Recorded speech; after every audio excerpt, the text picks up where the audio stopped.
আপনাদের কি রোজ রোজ একই চিন্তা আসে যে আজকে কী বানাবেন, যেটা হেলদিও হবে, টেস্টিও হবে, আবার পকেট ফ্রেন্ডলিও হবে? ঝটপট বানানোর জন্য নানা ধরনের রেসিপি তো পাওয়া যায়, কিন্তু আজকে কী বানাবেন যেটা সবাই খুব পছন্দ করে খাবে? হ্যালো বন্ধুরা, আশা করি সকলে ভালো আছেন। আজকে দেখুন, ব্লেন্ডারে আমি প্রথমে একটা কাঁচা ডিম ফাটিয়ে দিচ্ছি। আপনারা তো অবাক হয়ে যাচ্ছেন, ব্লেন্ডারে কাঁচা ডিম আজ কী তৈরি হতে চলেছে।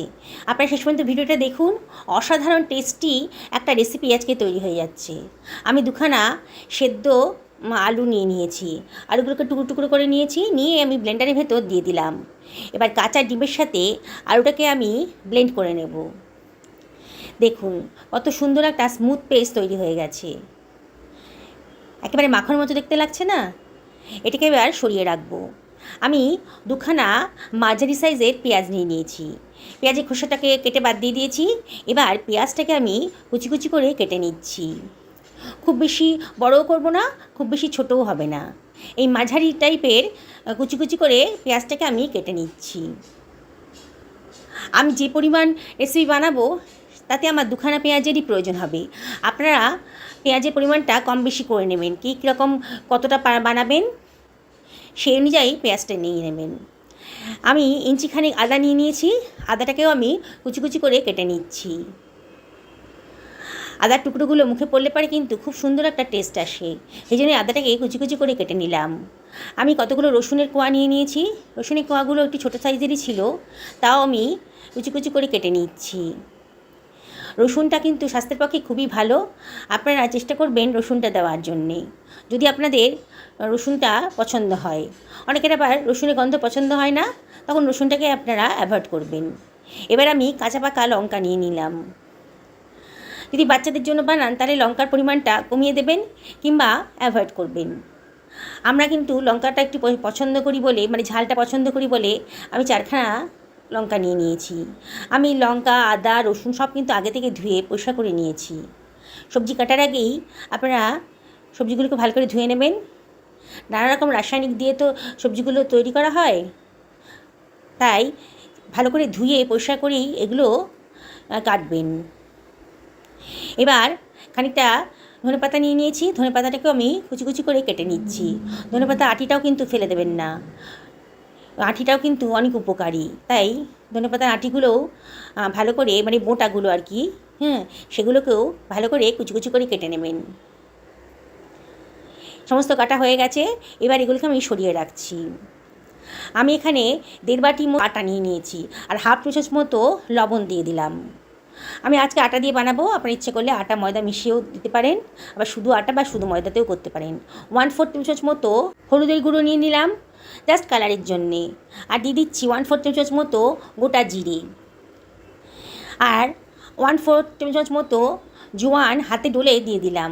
জোয়ানটা কিন্তু অম্বল গ্যাসের প্রতিরোধক, তাই চেষ্টা করবেন একটু জোয়ান দেওয়ার জন্যে।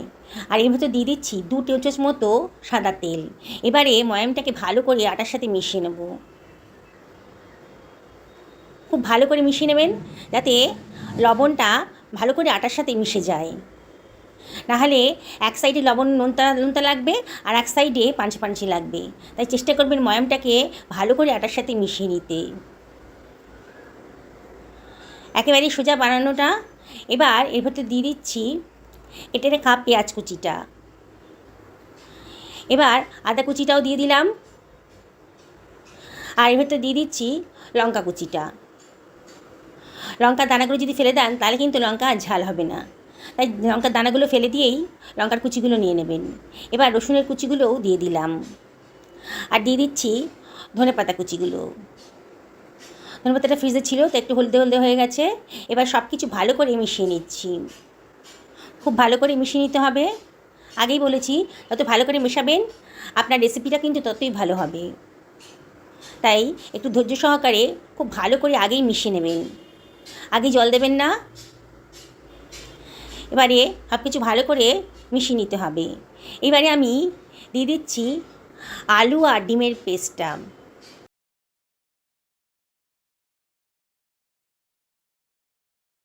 আবারও সব কিছু ভালো করে মিশিয়ে নিচ্ছি। আগে জল দেব না, আগে দেখতে হবে জলের প্রয়োজন আদৌ আছে কি না।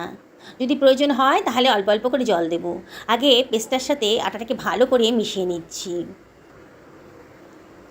এবার গ্রাইন্ডারের ভেতর একটু জল দিয়ে দিয়েছিলাম, ওই জলটাকে অল্প অল্প করে দিয়ে আমি আটাটাকে মেখে নেব।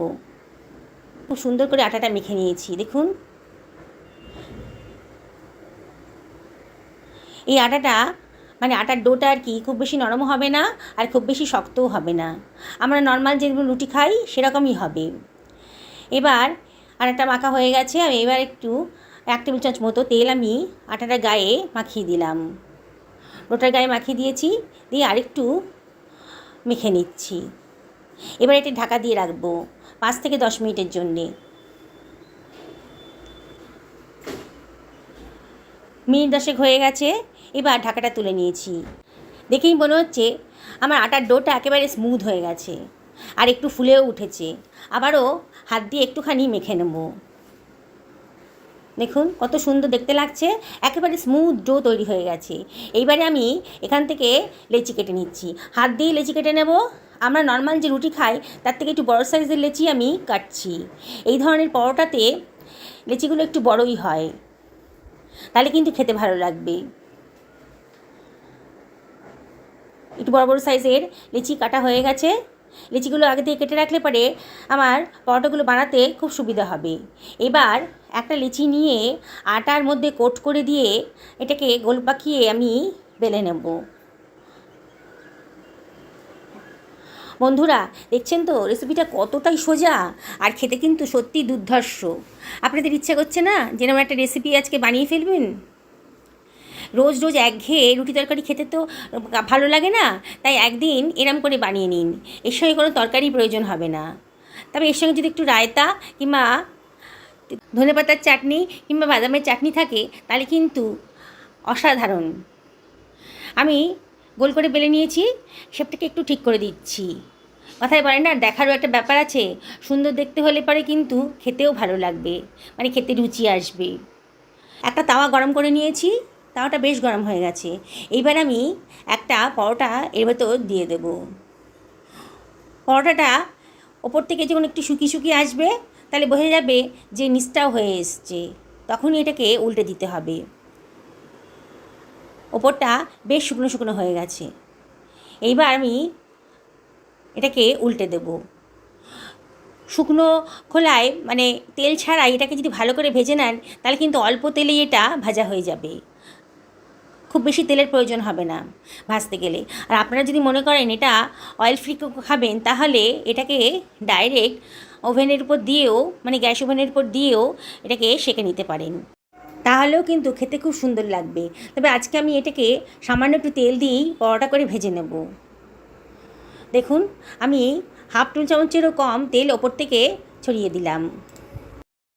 পরোটার সঙ্গে ভালো করে তেলটা মাখিয়ে দিয়ে এটাকে আমি খুন্তি দিয়ে উল্টে পাল্টে দেব। আবারও অপর পিঠেও 1/2 টেবিল চামচ মতো অয়েল দিয়ে দিচ্ছি। অয়েলটা ভালো করে পরোটাটার গায়ে মাখিয়ে নিচ্ছি। মানে একটা পরোটা ভাজতে আমার 1 টেবিল চামচ মতো তেল লেগেছে। খুব অল্প তেলেই আমি এটা ভেজে নেব। আপনারা যদি মনে করেন একটু বেশি তেলে ভাজবেন তাহলে ভাজতে পারেন, তবে অল্প তেলে ভাজছি বলে কিন্তু পরোটার স্বাদ কম হবে না। দেখলেন তো কত অল্প সময়ের মধ্যে দারুণ স্বাদের একটা রেসিপি তৈরি হয়ে গেল। একেবারে একঘেয়েমি নেই, একেবারে নতুন স্বাদের। আজ রোজ রোজ চিন্তা করতে হবে না, রোজই এক চিন্তা যে কি বানাবেন। দেখুন সমস্ত চিন্তার অবসান হয়ে গেছে। দারুণ স্বাদের একটা রেসিপি আজকে তৈরি হয়ে গেল। ডিনারেও খেতে পারেন, আবার ব্রেকফাস্টেও কিন্তু এটা খেতে পারেন। এর জন্য কোনো তরকারি প্রয়োজন হবে না, তবে একটুখানি রায়তা কিংবা একটা চাটনি হলে পরে দারুণ স্বাদের হবে। কতটা মুচমুচে হয়েছে দেখুন, আমি এটা ছিঁড়ে দেখাচ্ছি। আর আজকে আমি এটার সঙ্গে খাওয়ার জন্য একটা দইয়ের রায়তা বানিয়ে নিয়েছি, অসাধারণ টেস্টি। কি বানাতে ইচ্ছে করছে তো? তাহলে বানিয়ে ফেলুন না। একটা ডিম দিয়ে যদি পুরো পরিবারের জন্য ডিনার বানানো যায় তাহলে আর অসুবিধার কী আছে। সকলে ভালো থাকুন এই কামনাই করি।